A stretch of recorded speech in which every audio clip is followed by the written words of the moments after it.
boy, those things are, wow.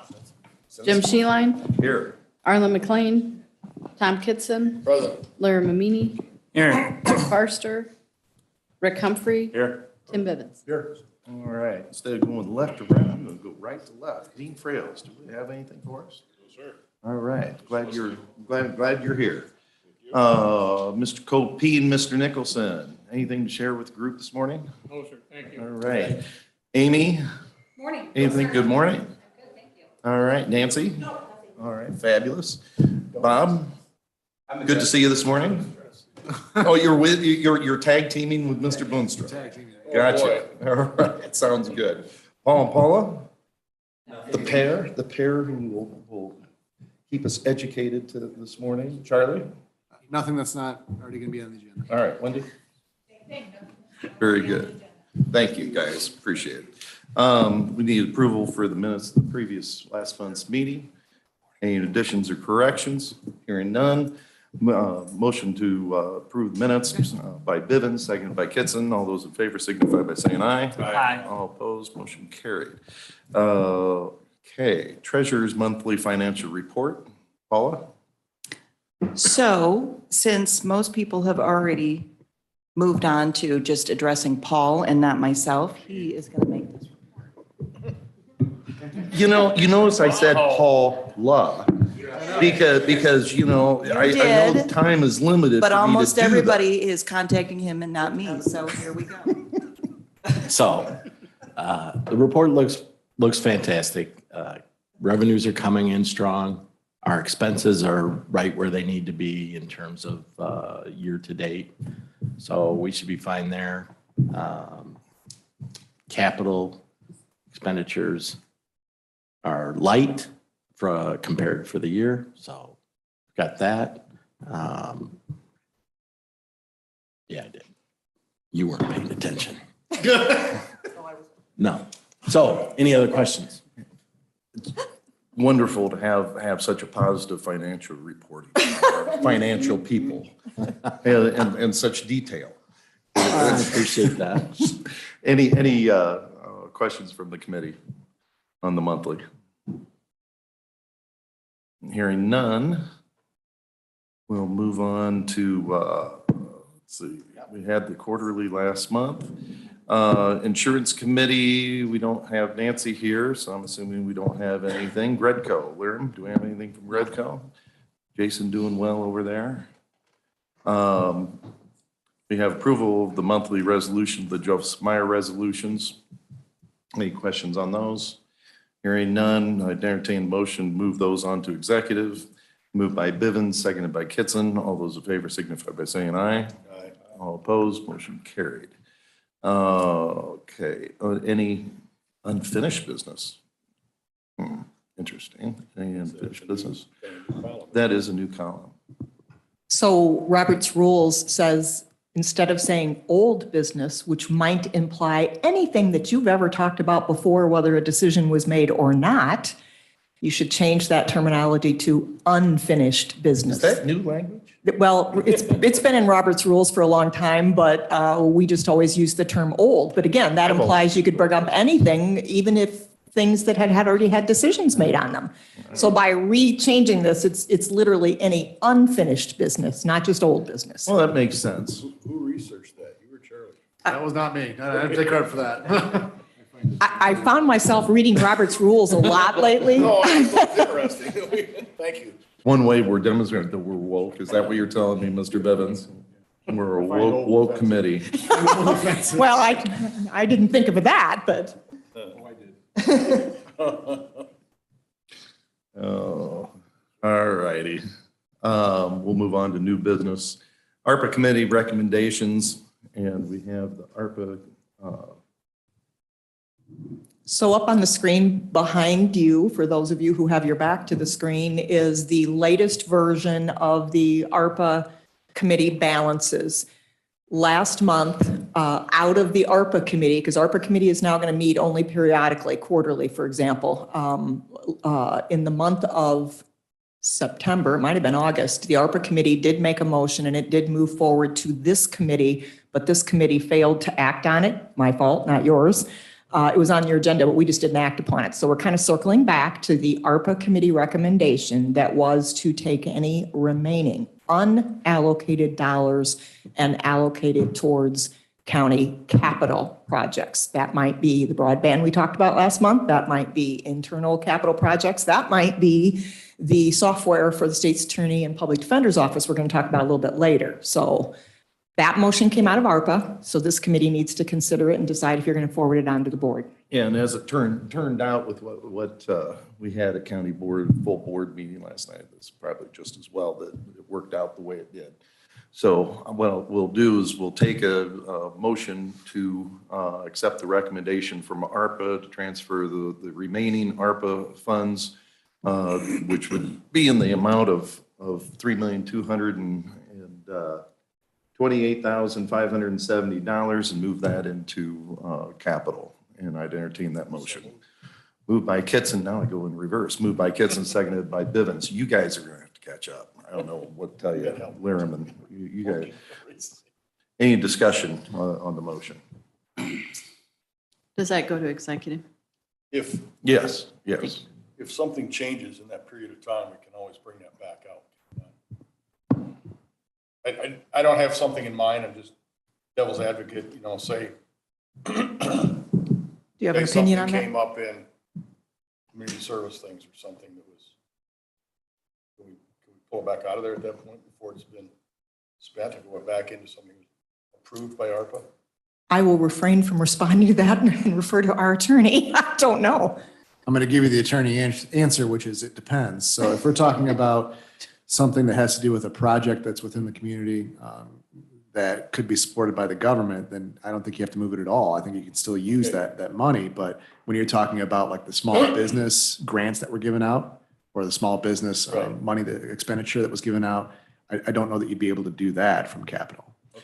But to follow up on Tom's question though, Charlie, as far as the allocations that were made, like the $500,000 of business development, we can still have that, if Redco or LCIDA needs money for a project, Correct, that money is available for those, that we've designated, from before.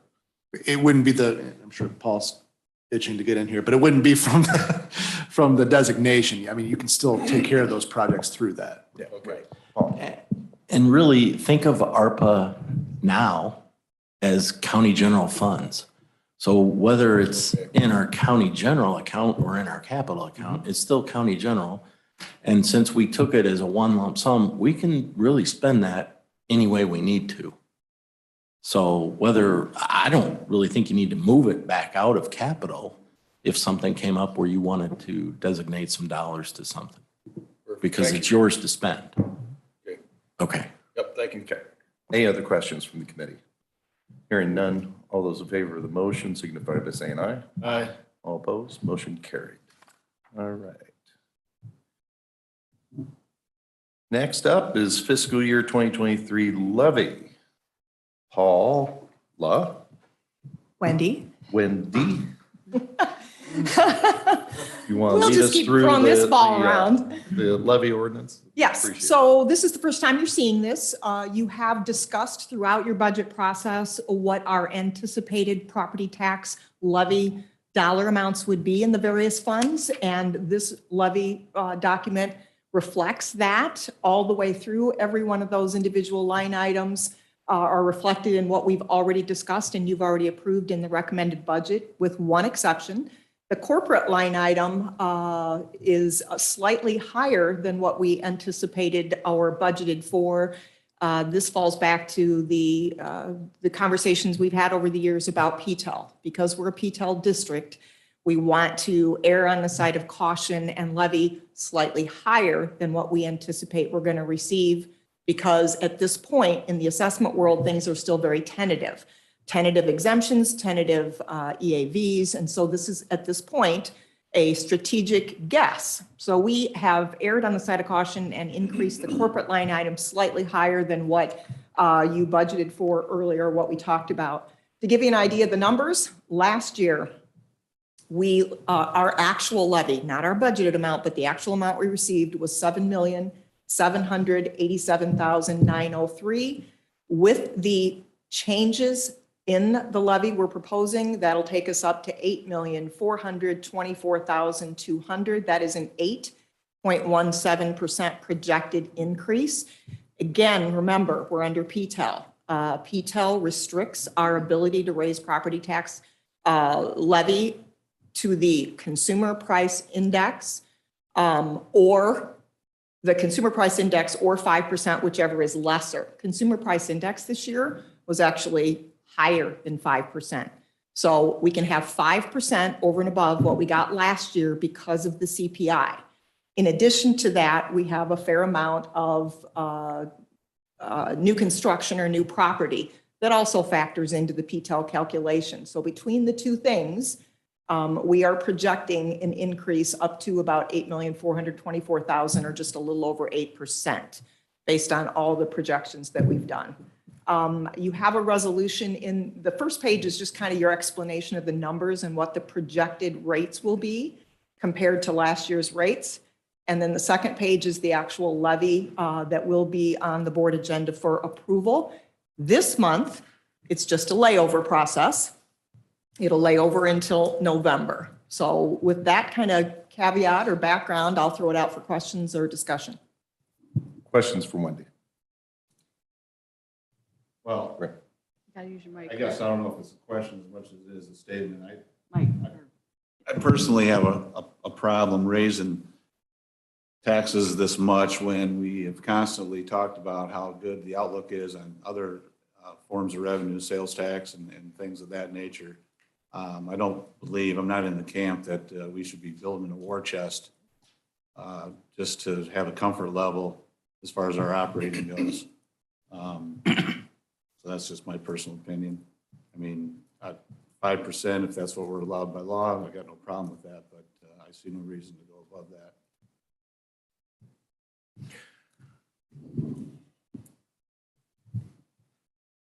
Well,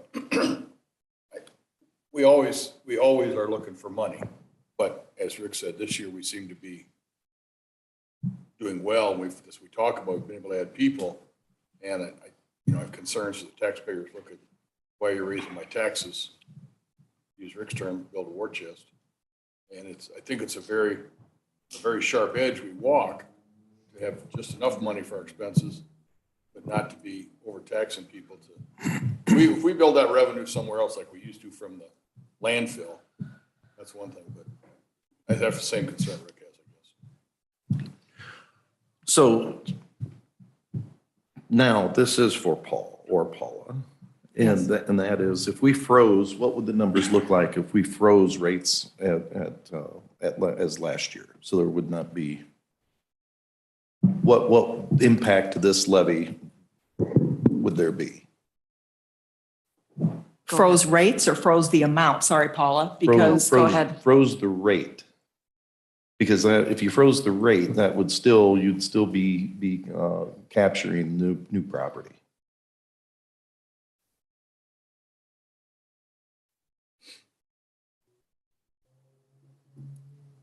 She's got the spreadsheet, I think, don't you, Wendy? Actually, I don't have the spreadsheet open. I got just the PDF, but I can get to the spread. Well, Okay, I can't because then it displays up there. So okay, let's just do some math here. all right.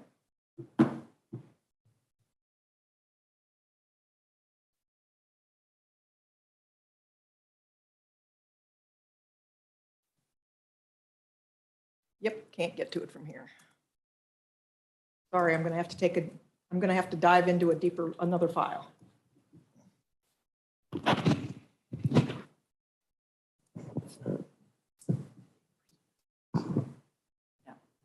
So, I think that's a hang.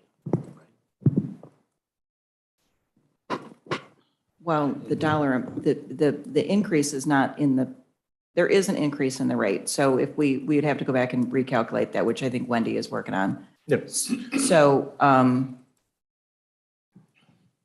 Because the increase in rate is a tax increase.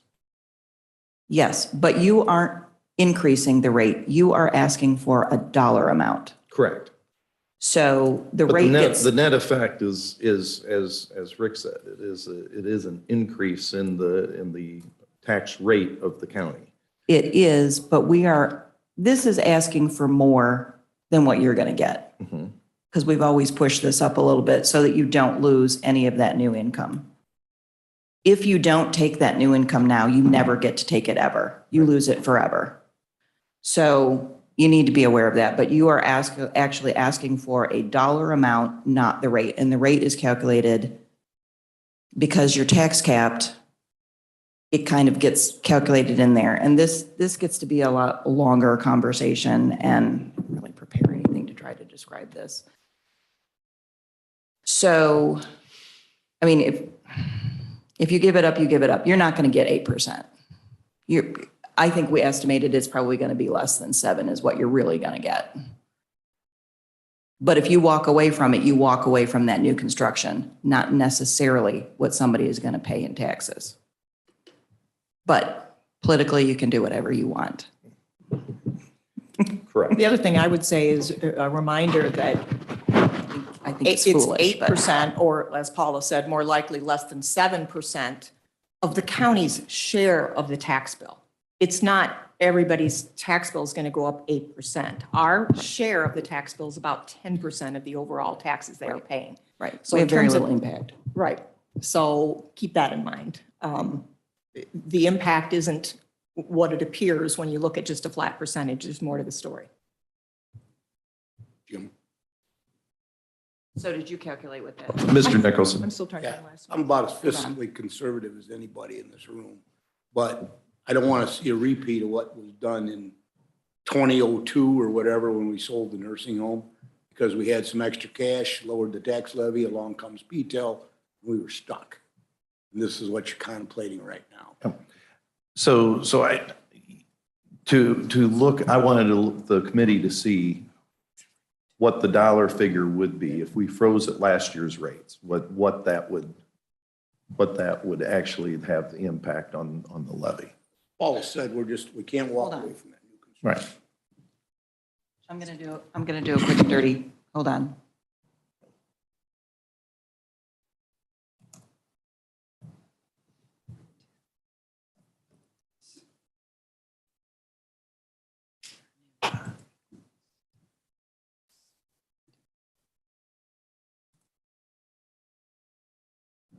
We don't have on here what I the, know, that's why I had to go to EAV is, do we? 16 different files. I don't have everything I need. we need to put the EAV on in this thing next time.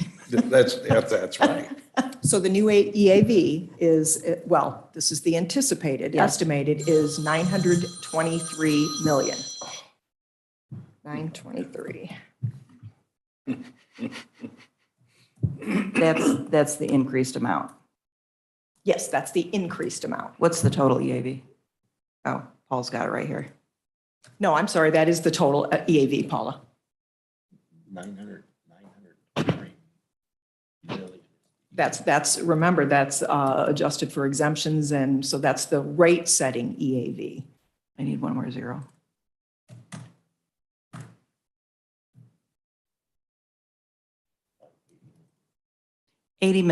$80,000. So We aren't collecting millions. 8 million. Yes. 8 million. What So- are you talking about 8 million? It is not 8 million.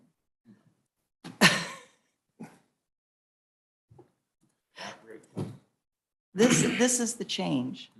This is the increased rate times Yes. the EAV. there. Can we make a separation between the new construction and the new assessment for the taxpayers, for the properties? This is 800,000. Like what would all the That- taxpayers, we raise the tax levy, because if I don't understand it, I can't explain it. So I think I could explain it, but I want to make sure, I've said things before in the past that I was told I wasn't entirely correct on, well, they're working on that, so on a request. So whether they could separate out the new property, you could as far as what that increase is, but that's not going to be distributed to as the rates calculated for the individual tax bill, that you can't So you can't have two separate rates. The rate is the rate. And you have your assessed valuation. So you have, as Paula said, you have your request of dollars, and then that flows through the calculation. And you can't have two separate rates for different things. So the rate is the rate. So unless I get overruled, my answer to that would be I no. wasn't speaking about the rate, like split it up, but like we anticipate new construction. We don't know.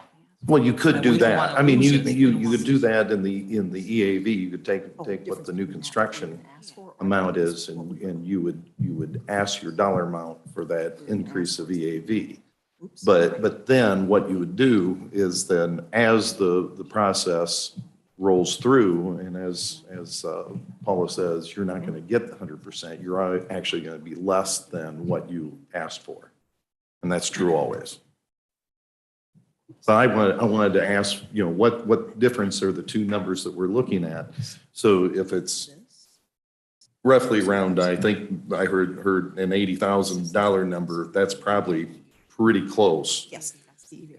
It's, and you look at how that flows through the process. It looks like we're increasing taxes by, a certain 8%, but it really isn't. And it's a much lower number.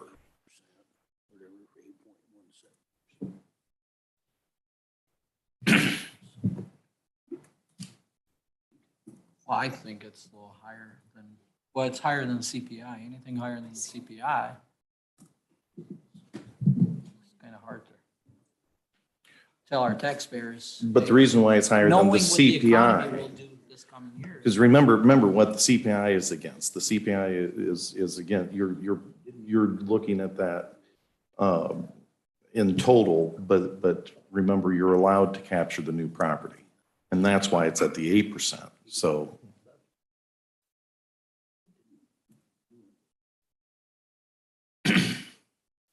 if you want to capture all the new property, you have to kind of overshoot. There's plenty of places, I guess, for the money to go because we've got so many repairs need to be done, but it's just.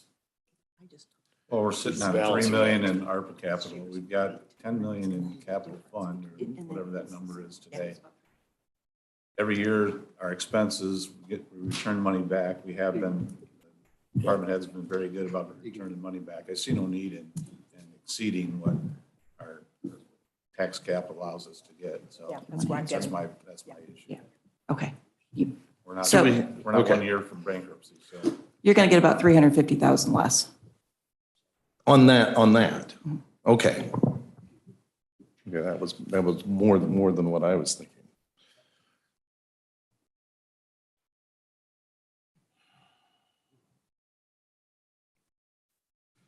Any other questions in regards to the levy?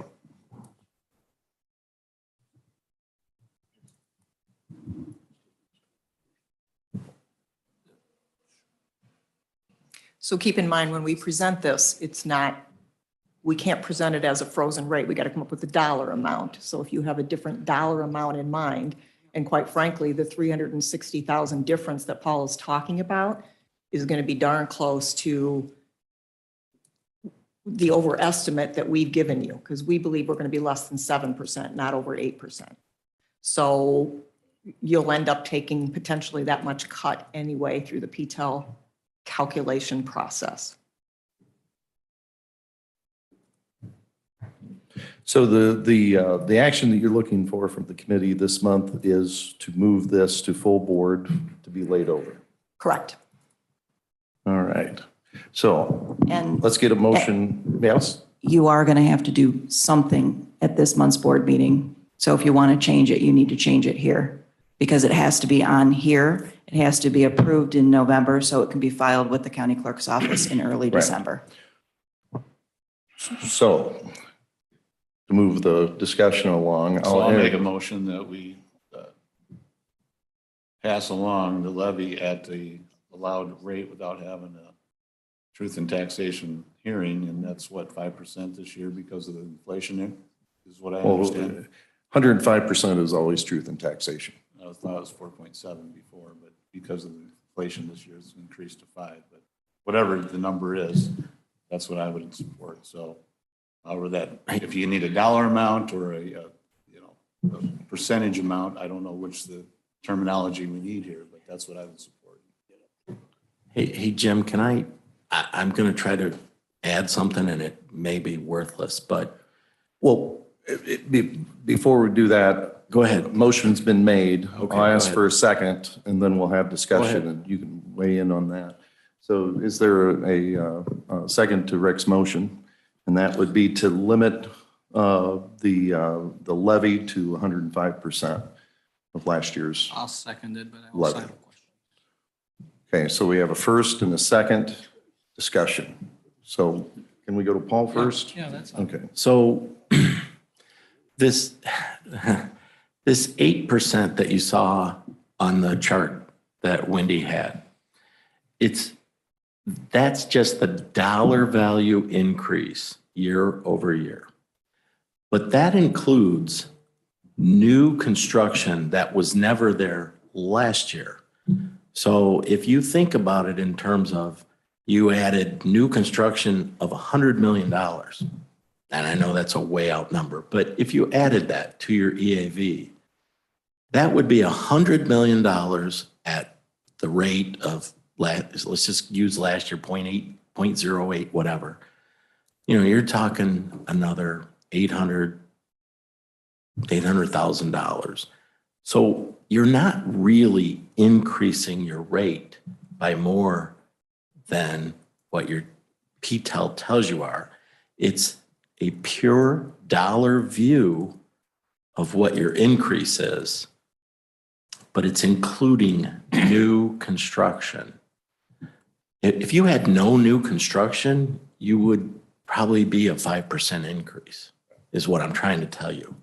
If you just looked at it snapshot and a snapshot, you would probably have a 5% increase. But since you have new construction, you go above that.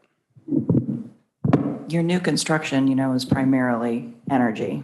And if you walk away from this, you never get to get it back again, ever. It's gone because you are a tax cap county. You're never getting that money. You've permanently kissed it away.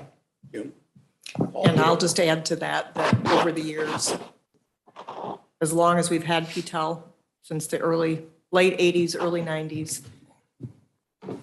every year you've heard me say, we need new construction because it's the only way to grow our tax base. We need new construction. We need new construction. I don't get a vote on this, but I would be adamantly opposed to not capturing that new construction when we have an opportunity to do it, because as these two are trying to point out, we don't always have that opportunity. We don't always have that opportunity. And the needs in the county, as you've been hearing from Tom Wilson on the capital side, labor negotiations and et cetera, will never shrink. We'll probably never see 5%, well, never say never. Rarely will we ever again see 5% inflation. So this isn't a likely one-time opportunity, and I would be adamantly opposed to not taking advantage of that one-time opportunity because we won't get the chance again. Okay. Liren, you had, just saying, John, Liren, you had a But question? what's the lowest rate we can go without losing that? Because I hear. We're going to be just under 7%. So you could go with, our projections, and remember, at this point, it's only an estimate. Our projections are saying we'll get 7%. We put forward an 8% request simply to err on the side of caution because the assessments at this point are still just estimated. Okay. I think as Paul just pointed out, you're dealing in apples and apples, and some people don't realize the correspondence there. You have to separate out the new construction and the dollar value of taxes versus what you or me or Liram or whoever is going to get taxed. PTEL keeps that at a steady, and it's what? Rate of inflation or 4.99, whichever is less. I think so. It's 5%, but yeah, 5%, you're right, yeah. yeah. So you have to separate that out and make sure you're clear in how those dollar figures correspond. Because like Wendy said, and Paul and Paula, you'll never get back that new construction. It's gone. Mr. Kitson. I'm pretty low. Thank you. Is this taken in consideration how the economy will do? We never know, right? But, you know, it doesn't look very good. As far Which as- is why we'll probably never Assessments. or rarely again have an opportunity for even the 5% inflation that we're talking about here. There were years, guys, remember the years, and I know some of you are new to Finance Committee, but there were years when the CPI increase we were allowed to get was literally less than 1%, 0.8%. And in those years, we would have killed for some new construction to allow us even a reasonable amount of growth of 2%. Some years we had it, some years we didn't. This is a very unusual circumstance, and it probably won't occur again for a long time to come. There was a year, Jim, when our tax increase didn't even cover the already committed raises for the sheriff's department. Because of that, the inflation rate was so low. And I'm not greedy, but you still got a cost to cover. So if you're wondering where your chairman is, I'm opposed to the motion, and I'll be voting against it. And for the reasons stated, you know, we need to, you know, and I appreciate Mr. Humphreys wanting to demonstrate to the taxpayer that we're being fiscally conservative and that we're not wanting to raise taxes in an environment, but the taxpayer has to understand that there's certain realities that happen in our functions that we have to, you know, it has the appearance that we're raising taxes, but we're really trying to capture and be fair to the existing taxpayer to capture the new construction that's coming on. So I would be opposed to the motion.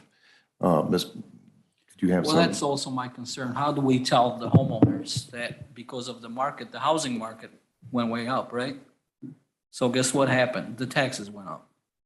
So how do we tell them that you can go up again?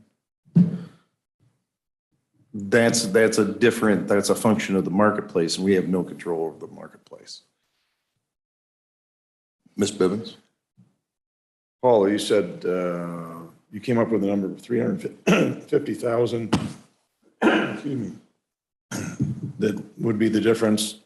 So do I have this right? So are we working off a number of 8.4 million? Is that what? Okay. Correct. So this would take it down to 8,074,200.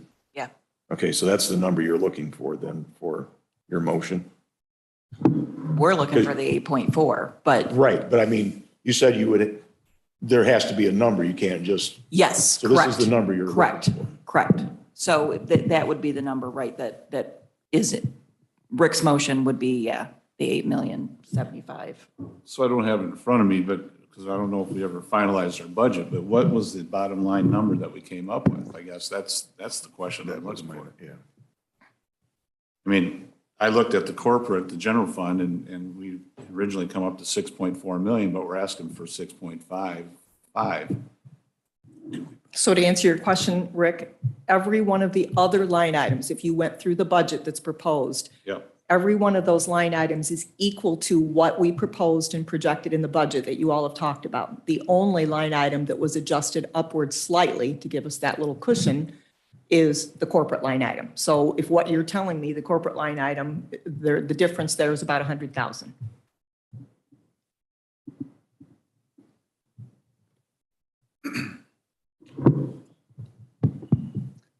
And what we don't get, well, I guess I won't be here, but what we don't get out of that levy, because we're not going to get that full levy, because again, we've overestimated it, will have to come out of that general line item. So potentially the general line item won't actually be collecting all of the money that we've budgeted in there. And it in might be fact, under that's- budgeted next Yeah, year. and in fact, that's what we believe. Right. That we've set this up to take any And it happened PTEL this year. reduction out of the corporate line item, that 100,000 that Rick's referring to. So if we've overestimated in our levy, that's where we'll cut back.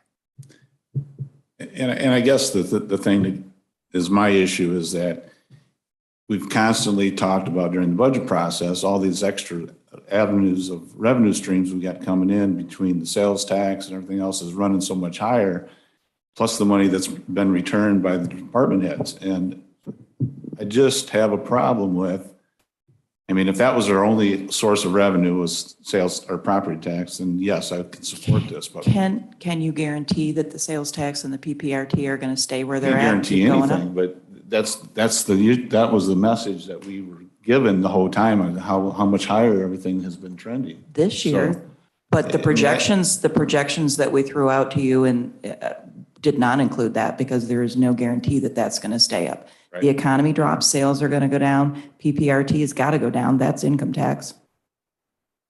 If the economy Until tanks, all that- that stuff's dropping. Until that happens, I just have a hard time asking for more from the taxpayers. That's my point.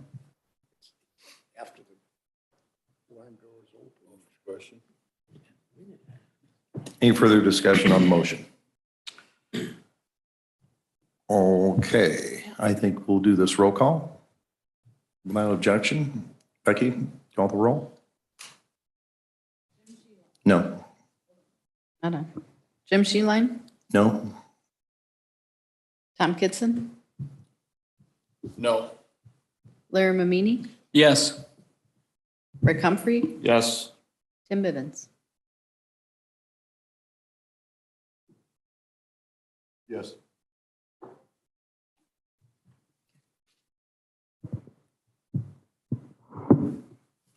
Motion passed 3-2. So we'll have to recalculate that. I guess what we do need is a Yeah. confirmation of the dollar amount, and that Yeah. may be what Yeah. Tim referred to earlier. So I guess to recalculate, tell us what your intention is. What do you? Okay, let me get to that. So I guess what I would, so it'd be and you gave us the $350,000 number. So that would come off of, so it'd be roughly $8,074,000. Right. So I think we take that off the corporate line. So I think your motion, sorry, I'm taking over. Do you want to keep going? No. So your motion needs to be as presented with the exception of the corporate line item is dropped by about 300, it dropped by 350, and the bottom line is dropped by 350. So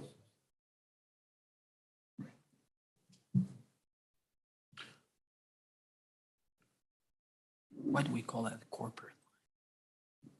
Hmm. Why do we call that the corporate line item? On which? Oh, on the fund. Why would we call that fund corporate? Well, That's a county journal. it's county. County no, journal. we'll Okay. just leave the budget the way that it is. It's a budget. That's what I'm. Yeah, yeah. And I hope we have other revenues to cover the shortfall like we did this year. So, I think what I'd like to do is just recalculate and present it, maybe fund executive.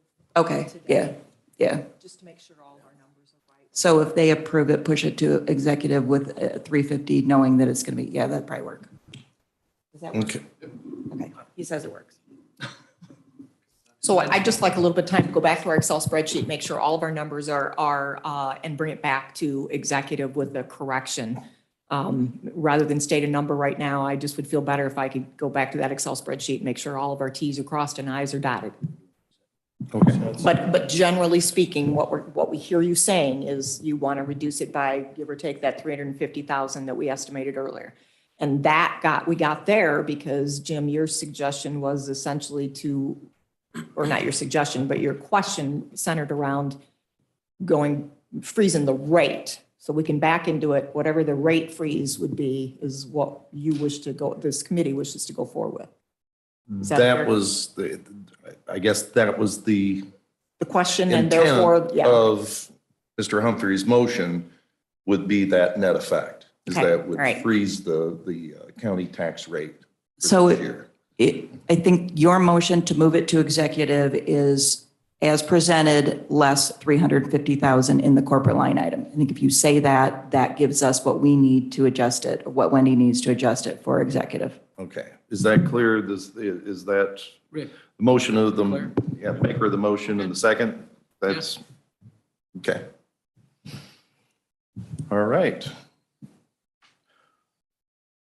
That takes care of the levy. Let's move on to the budget ordinance. And who wants to take that on? I will let you, because I think I'm going to go to this Excel spreadsheet if you don't mind. Okay. Do you want to talk about budget? I'll talk about budget.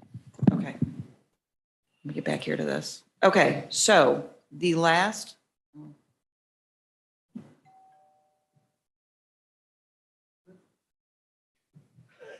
That is not me. It's not me. With me? Being watched. Hold on, I got to get this budget ordinance up. Okay, so this is a balanced budget. This is the last budget that you guys approved. Or the last time we had a conversation, I don't remember, end of August. I don't even think we met in September, did we? We did not. It was finalized in August, so you have a balanced general fund budget with relatively conservative, at the time, sales tax and income tax items, because again, we were not quite sure where we were going to be with the economy next year and what was going to come in. So included in here are the negotiated raises. And after you get done with the, on page, all the rest of the funds are out here also. I mean, your main one is going to end on, no, it's not.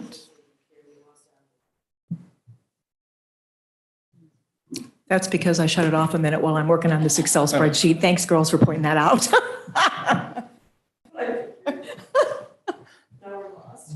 Coffee time over there. About half over, too. Sorry, Paula. Yes, anyway, you have a surplus budgeted of $173 What page is that, Paul? on page, that's what I was trying, is it page 11? Oh, yes, it's on page 11 for your general fund. Yeah. Then we get into all of the other funds, some of which are balanced, some of which are going to be budgeted to use up a little bit of surplus that's built into that. Do you want to go through every fund or? Why don't we just do, if the committee has any questions in regards to specific funds, whether it's the county general or any of the other specific funds. And I'm probably want to walk through capital when we get past this. Is there any funds that committee wants to pull out, have any specific questions on? All good? Capital is on page 16. Fund 22. So this particular budget, while we earmarked money for various projects during the budget process, this is just by category. The budget that you approve is by category. So you have $3.5 million set aside for building improvements. You have equipment and furniture of $184,000 set aside and vehicles of $142,000 set aside. The only vehicles that were requested this year were for the sheriff's department. The highway department has enough funding to purchase the vehicles that they want, so they will be purchasing them out of their own funds. And the $3.5 million is some of the HVAC projects across the street. And do you remember what else was in there? I can't remember what else was in there, honestly. Yeah. Is the contingencies up in the general fund? As we talked about the contingency fund, I see there's zero in this one, so I was just curious. No, I think there's a contingency. Let me find the page. $200,000 Okay. on page 3. Okay. I was just curious because we talked about that a little bit. So. Yeah, there's $200,000 in contingencies in the general fund, which will help with the real estate taxes that we just cut.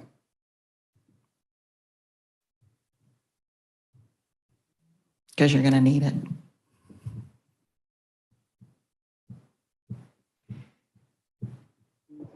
So any other questions?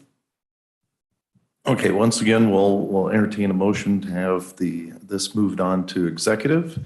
So I'd entertain that motion, moved by Bivens, seconded by Mimini. Further discussion? Hearing none, all those in favor of moving the budget to executive and to the full board signify by saying aye. Aye. All opposed, motion carried. Okay, we are to item D, Sheriff's overtime budget. I see the sheriff is in the back of the room and interestingly dressed. Morning, John. You talking about me or Clay? First, I should introduce my new partner in crime in the back of the room, Clay Whalen, our chief deputy, soon to be your new sheriff. So welcome aboard, Clay. He's already had his baptism by fire in the last couple of weeks, so I know he's enjoying his job and doing a wonderful job, actually. So I think if it's all right with this committee, we'll put the overtime discussion on hold for now. I had a brief discussion with Paula prior to this time, and we've both been off at different times and haven't been able to get together, but it sounds like we might have enough to take care of that overtime line item by moving some monies from other line items into the overtime line item. So let's put that on hold until November.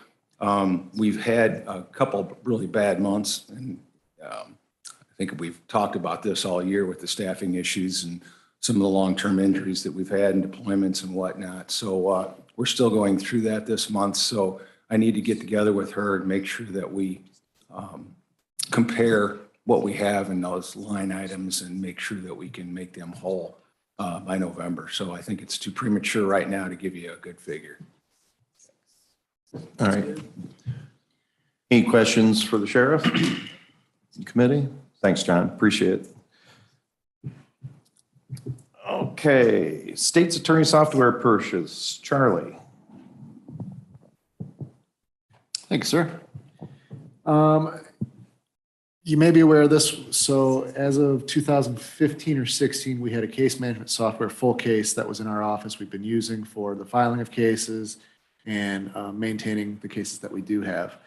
It was an in-office type software. What I'll say is because it is not something that can be accessed outside of the office unless you're using a remote desktop. We found out approximately 4 or 5 weeks ago that software itself is going to lose support as of September of 2023. So what that means is that as of September of 2023, if anything comes up that we have to address with that software, it'll cost, no matter how much the time is, because they bill at an hourly rate, $150 an hour to address anything that comes up with the software. And then eventually it will cease to work because there will be no updates to it. So we began the process of looking into other solutions, other software that may work. Our current provider, through Full Case JSI, recommended Carpel. You'll see that quote is in your onboard.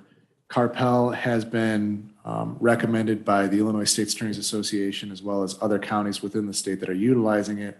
I even have an ASA in my office that came from Ogle County who does use that software and recommended it highly. She said it was much more efficient, much more user-friendly than what we have right now. So in any event, around the state, the counties that are using this software are, this is not a collective list, but Ogle, Rock Island, Knox, Adams, Will County, and several other ones that are using it. There's also a public defender portion that goes along with this as well. So we asked Carpel to also give us that quote for the public defender portion because it would work seamlessly between the two offices when you're giving discovery out or when you're filing cases. The software itself is designed primarily and solely for prosecutors' offices. A lot of case management software you can get is going to be used across the board for just law firms. It has billables in there. Obviously, we don't use billable hours because we don't charge clients because you're our clients. It's web-based, so we can use it anywhere you have access to the internet. I could be several states away and still look up the cases that we have pending right now. I could file a case even that we have coming through the door. It is also able to compose discovery, put it together in an efficient manner, and then electronically transmit it so that we won't have to use the paper that we have to use right now, or even the discs that we have to use right now, because we can just send a link off to a private attorney, or we can directly send it, like we talked about with the public defender's office, they'll be able to access this discovery. That's the paper documents, the photos, the videos. And as we come up on January 1st, there's going to be a lot of changes when it comes to verified petitions going through as well. What we are required to transmit over prior to a detention hearing. As the body cam issue comes forward to the full front as the latest date of 2025, there is going to be a tremendous amount of body cam footage that we're going to have to go through and send off. One of the big questions that we had for Carpel when it came up during the demo time, which I was able to send that demo over to Jack Skrogstad at the chair's request to take a look at it. And I'm happy to send it to you guys as well. It's 2 hours long. One of the things that you can do is basically there is no limitation to the amount of media or storage that we can store on the servers. So it's not a problem of, well, what if you run out of space? They said that they've used this throughout the country. There are multiple states, and as you'll see in the quote that you have on the onboard, it's used throughout the country. There's some counties that have millions of citizens, and there's counties that have, I think one of them that says on there 938 citizens, and they're all using this software. So there's a wide gambit of the counties that are using it. So we can use it to generate filings. We can use it to generate reports, letters to victims, whatever it may be. And again, you'd see all this through the demonstration that was given to us of how user-friendly it can be and how efficient it can be. So the reason I'm bringing it to you right now, obviously our support is not going out until September of 2023. So really ahead of the game right now, except for the fact that we are working on a time crunch. So let's assume that you all supported it, the county board supported it, and we signed a contract tomorrow. Carpel is telling us based on the influx of clients that they have right now, they probably would not even be able to get to us until fall of next year. So the implementation period is quite a ways out. I'm optimistic that even if we were to get on the list, maybe we'd be able to fit in sooner, but what they're telling us right now is that we're looking at a date next fall. So Charlie, is the money request for this fiscal year or in next year's fiscal year? And that's a great question. So what you'll see in that quote there is for the prosecutor side is for the first year is $99,900 with the annual rate of $13,100 per year. Again, that's the first year rate that you're looking at. That's not going to be the yearly rate just for this first year. For the public defender side of that, the first year is $38,150. And then the annual rate is $4,050. So to come back around to your question, my hope is that we would be able to use it for this coming fiscal year, starting in December. We could maybe use the $15,000 contract fee that comes up front, and then hopefully, and this is just a hope because nothing's guaranteed, we'd be able to use the technology grant that was used this last year to provide for the monitors and all of the technology updates that we had for the courthouse to maybe pay for the rest of this through that grant. Again, that's optimistic. That's nothing guaranteed, but that's what I would try to do. Last year we got the technology grant was, and I think Amy may know this as well, was $82,387 with some change. So hopefully 15,000 is that all we're looking for, but what I'm asking for is that full amount because we don't know if we're going to get that grant. Okay. So this would be, and I think Paul and Paula amended the budget to reflect that in capital. Was that included in? I was asked to put it in the capital request, but I don't know. I think you've got the money this year because you're underspent there's a couple of capital projects that apparently we either aren't going to get to this year or aren't going to get paid for. So you could probably take it out of this year's capital.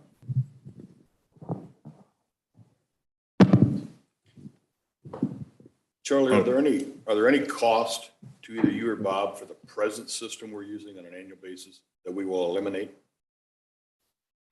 It's a really good question. I'm hesitant to answer it right now. Well, I mean, you said it's an in-house system. I just, even if it's $10,000 we save, it's something, And I'm trying to be very careful about how I answer this because it could lead to a path we don't want to go down. And I know that's really ambiguous, but Okay, that's fine. That's fine. and I'm happy to answer that outside of this. That's but- fine. So let's get our procedure, let's get a motion on the floor. So the recommendation would be to take this out of capital. Now, it would be, the amount taken out would be $15,000. The contract fee is probably a sure thing. And I guess, well, we'll get to that, get to Bob, because, you know, you're kind of partners in crime here. And, but anyway, so the motion would be that we would pay this out of this year's capital, this fiscal year. And the amount, the initial amount anticipated would be $15,000, but allocating the full $138,000. That fair? So I would entertain that motion from the committee, moved by Bivens, seconded by Humphrey. Discussion, and I want to give Bob a chance to talk about his side of it. Okay, well, Charlie covered it all pretty well. The only thing that I think I would add to that is, as far as the public defender's perspective goes, this allows us to interface with the state and their discovery, and in particular benefit would be our office manager, Nikki Massini, because she's our only employee outside of my deputy and myself. And if there's childcare issues or her child is sick and cannot go, she has to be the one staying home.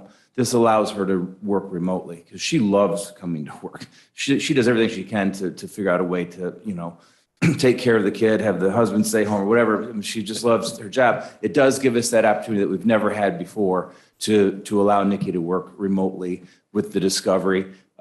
Yesterday, Jack Skronkstad had a good question for Charlie too, which is this doesn't only benefit the public defender's office, it'll benefit private counsel as well on the defense perspective, because Charlie can share discovery through this system by encrypting, you know, what he's handing out, so it's only accessible to the private counsel, the private defense bar. So it does have a good impact on the defense bar in general, and in particular, the public defender's office. Mr. Kitson. I think it's a great program. No problem with it, but do we have any cost involved in training? Will all be done in-house? Do we have to send people somewhere? Any equipment changes? What you will see in the proposal is that there's a 5-day training period. They send somebody out for 5 days, at least with my office. Out here? Correct. Okay. And work through everything with us. Ours is just a little bit less. Yeah. Under the same. But that's included in the cost? Correct. Right. Okay, thank you. Carpel, are they the developer of this software? Yes. Okay, so it's coming right from them, it's not Correct. a third party. Okay, thanks. Is the annual cost included in the first year, or is that just? It's included in the first year. The annual cost that I talked about, the $13,100 is Right. included in that first year cost. So you have to pay that the first year? So that'll be included in the $99,900 Right. for my office. And then after that, it's a It's- $13,100 every year. Okay. Yep. Any other discussion from committee? Any other questions? Hearing none, all those in favor of the motion signify by saying aye. Aye. Motion carried. All right. Next up is, we've got the old courthouse elevator repair approval. And who's taking that? Wendy? I guess I will. So you probably have been hearing, I'm not sure, we've been talking about it at committee meetings. I'm not sure if it's been at this committee meeting. The old courthouse, we had some equipment failures a couple of months ago. We've had some time now to do some research. Fortunately, the elevator company that we're working with happened to be on a job site where they were repairing or replacing an elevator, and they found us some old used parts. And so that's why it's operating right now today. But we realized that's not a long-term solution. So we did get a request for a quote from our elevator company on essentially replacing all of the mechanical pieces of it. The box itself, people call it a cab, will not be replaced. In order to do that, it would have caused quite a bit of historical damage to the historical building. So this is the mechanics behind the scenes, and because the mechanics are housed up on the roof, we need to remove the housing unit and rebuild that. So this all is all included in this quote. So we're looking for a motion from this committee to move that forward. By the way, it is intended and was budgeted for this to be paid out of that ARPA capital that you had already allocated, the 1.5 that you'd allocated some months ago. So we've got it budgeted from that particular allocation. Okay, very good. Thanks for the explanation, Wendy. Well, we'll get a motion on the floor. First, Liram, do you want to make a motion to pay this? Now, this is out of this year's capital fund that is the intent? Yeah, no, actually, next year's capital fund, because we can't get parts until next year. So it's budgeted for out of capital for ARPA capital for next year. Okay, let's get a motion on the floor. Okay, I'll make a motion. Motion by Mimini, seconded by Kitson. Discussion. We had an ARPA table earlier. Is this also taken into, is this out of there already or no? I'm not following Well, you. the ARPA, you had a nice table over there of the ARPA current monies that are left there. Is this included in there or is this? So I don't have that readily available to put it back up on the screen, but if you go back, if you remember, go back to that chart and you'll see give or take about $800,000 left of the 1.5 million. So it wasn't approved yet because ARPA hadn't approved it, you hadn't approved it, but it was considered in that chart, yes. So in other words, the 3,200,000 that is left to allocate towards capital already had this subtracted out, if that makes sense. That was Is that my where you were question. going? Yes. Yes, Thank you. yes. Any other discussion on the motion? Hearing none, all those in favor of the motion signify by saying aye. Aye. All opposed, motion carries. All right, that takes us down to executive session. I'm not aware of any reason to have an executive session. But before you go, I'd Yeah. like to circle back to the levy conversation, having done a little calculation. So I just Okay. don't want you to ask for a motion to adjourn yet. All right. Very good. Can I throw something in real quick? Sure. So I was doing a little my own calculations here, guys. So the 350,000 that you want to drop out, you divide that by the 923 million EAV that we have. Gets you to 0.0003%, okay? Multiply that then by $100,000 house. You just saved somebody $37.91. I'm telling you, but that's just on $100,000 EAV, assessed property. You're not saving anybody anything, but you're going to lose $350,000. Just, I had to throw that out there because I just. So think that's it's- not exactly where I was going to go. I actually just, I've got up on the screen, and I know it's hard for those of you in the back of the room to see it, but I've got up on the screen our Excel spreadsheet. Paula developed this originally a few years ago, and I've just capitalized on it. And so I've done some adjustments in the actual Excel file that we use to calculate this levy request. And I want to draw your attention to what's highlighted in yellow, and I'm going to zoom in a little bit. First of all, let me zoom in here so you can all see that a little bit better. So your budget right now that's on the table that you just approved included for the general line item or the corporate line item, we refer to it as, $6,489,000. That's what you all budgeted and we anticipated when we built the rest of the budget. The original levy request, that's what I presented to you originally, the little over 8%, was at $6,570,000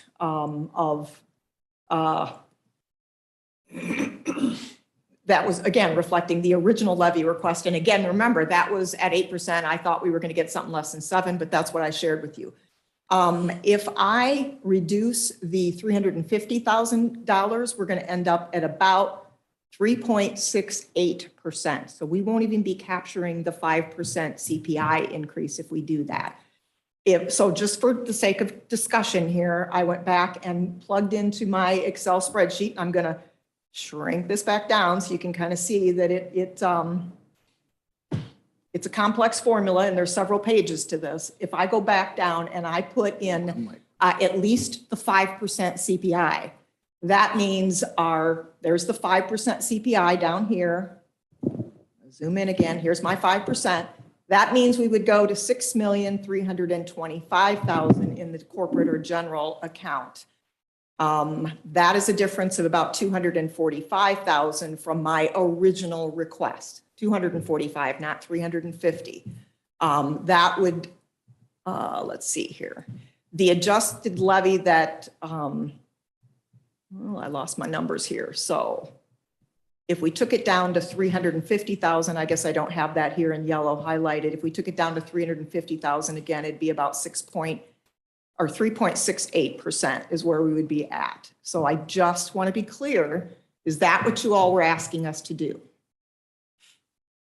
And if not, I want to have you reconsider. Were you really focused on the 350 or were you focused on the 5%, capturing the 5% CPI? What were you focused on? My original motion was the 5%. Whatever dollar amount that equated to, I didn't have that number. So. That's why I wanted to bring it back to you, because that's what I understood. Okay, so, oh, sorry.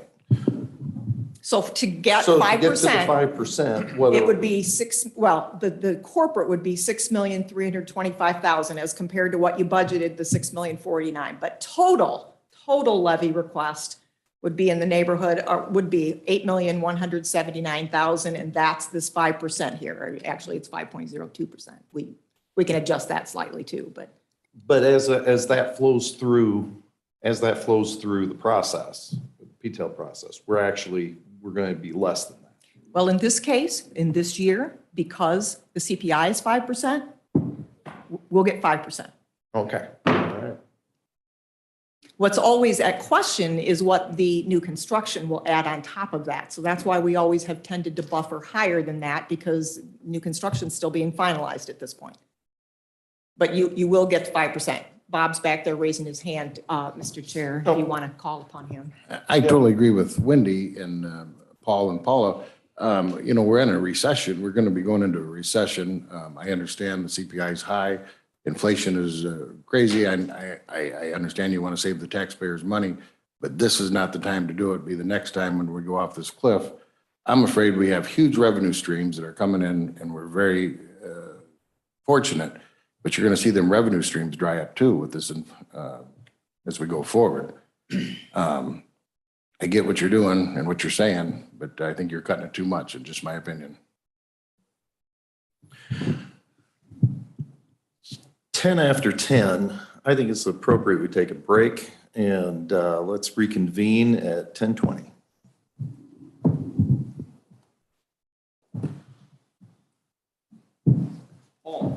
That $37 will go higher. This piece, you calculated that. I'm not changing. Exactly. No, it won't. I can show you that. So now you're gonna do 245. That's on 100,000. So hold on, divided by 923, 123 equals, now it's even less, times a $100,000 house. Yep, we just saved them $26.55. No. He's saying What else? our original amount that we calculated was the rate would be $36 or 38, whatever it was, $38 more than last year. That's what their increase would be based on the rate. Based on that rate. Based on the rate. Now, if you only go to this, they're only going to have a $26 You're instead of a zero increase in the rate. $11. The difference between 26. But that's that's on, that's what you're typically trying to save, but you spend more on that in groceries now. I know, you can't control it. Yeah. We've gotta educate our constituents. The difference between taxes that the county has and the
Indiana.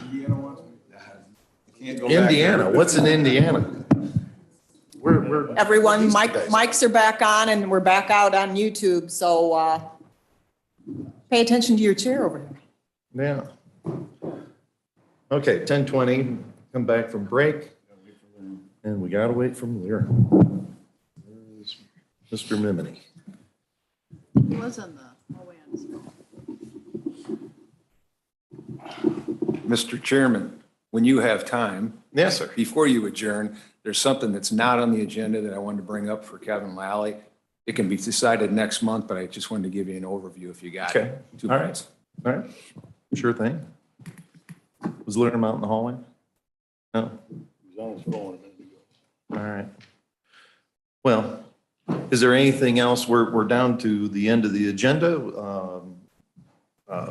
We have an item that John wants to give us information on. I'll call on the sheriff then. Go ahead, John. Actually, take that back. There's one thing that should be on your agenda, the EMA stipend.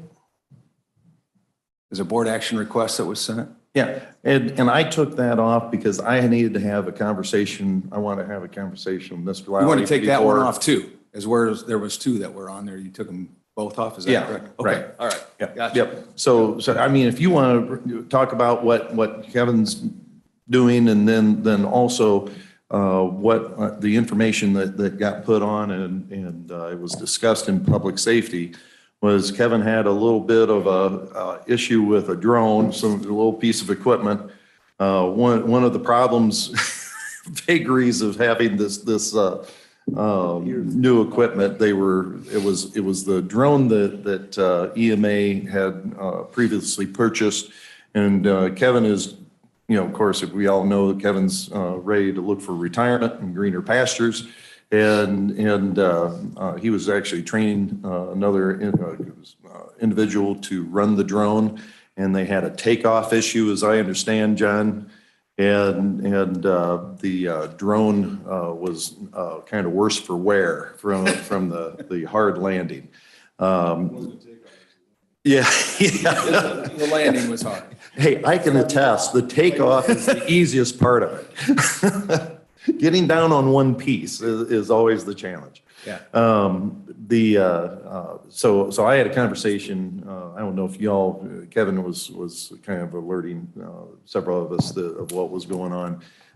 He's looking at several options. He's looking at coming back for a request for a new drone, but also with the possibility of if they can fix the old drone, to have that as a practice vehicle that they can train people on, see what it would cost to get that piece of equipment rehabilitated.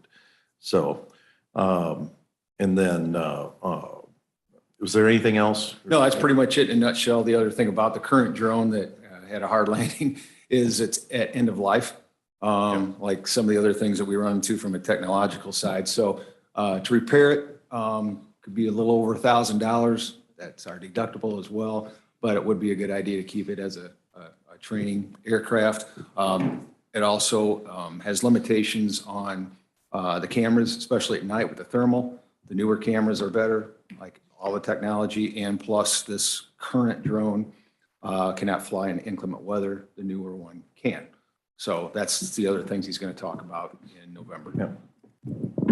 And we'll look forward to hearing that from Kevin next month. All right. Anything else good for the cause for the committee to consider? Hearing none, I'll entertain motion to adjourn. Moved by Bivens, seconded by Humphrey. All those in favor signify by saying aye. Aye. All opposed, motion carries. Thanks, everybody.